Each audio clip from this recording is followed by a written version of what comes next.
Hi everyone, welcome back to the third week of my HIV and AIDS advocacy. For today's video, we're going to talk about how to stop HIV and AIDS stigma. Without further ado, let's get started. Before we start, let us first know what is HIV stigma. HIV stigma is the negative attitudes and beliefs about people with HIV. It is the prejudice that comes with labeling an individual as a part of a group that is believed to be socially unacceptable. HIV stigma refers to the irrational or unpleasant attitudes, behaviors, and judgments about those who have HIV or at risk of contracting it. It has the potential to harm the health and well being of persons living with HIV by preventing some people from knowing their HIV status, seeking treatment, or remaining in care.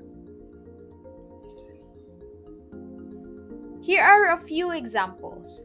The first one is believing that only certain groups of people can get HIV. The second one, making moral judgments about people who take steps to prevent HIV transmission. And the third one is feeling that people deserve to get HIV because of their choices. What is discrimination? While stigma refers to an attitude or belief, discrimination is the behaviors that results from those attitudes or beliefs.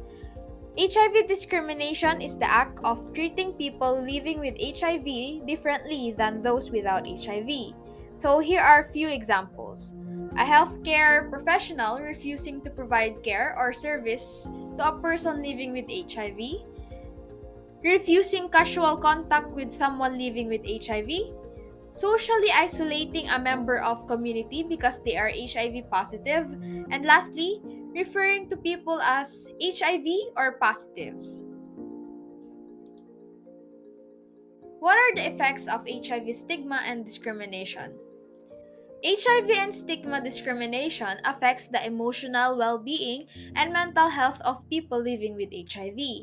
People living with HIV often internalize the stigma they experience and begin to develop a negative self-image. They may fear that they will be discriminated against or judged negatively if their HIV status is revealed.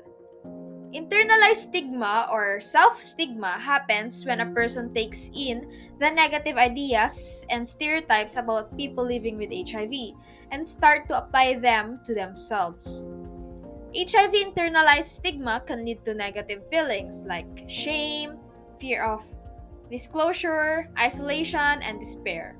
These feelings can keep people from getting tested and treated for HIV. So, what causes HIV stigma? HIV stigma is rooted in a fear of HIV. Many of our ideas about HIV comes from the HIV image that first appeared in the early 1980s. There are still misconceptions about how HIV is transmitted and what it means to live with HIV today. The lack of information and awareness combined with the outdated beliefs lead people to fear getting HIV. Additionally, many people think of HIV as a disease that only certain groups get. This leads to negative value judgment about people who are living with HIV. So, what can be done about HIV stigma? The first one is talk about HIV. Talking openly about HIV can help normalize the subject. It also provides opportunities to correct misconceptions and help others learn more about HIV. But be mindful of how you talk about HIV and people living with HIV. The second one is take action.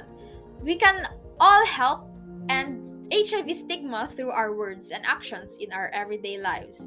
Lead others with your supportive behavior. So you can play an important role in reducing stigma and discrimination by offering support and speaking out to the correct myths and stereotypes about HIV that you hear from others.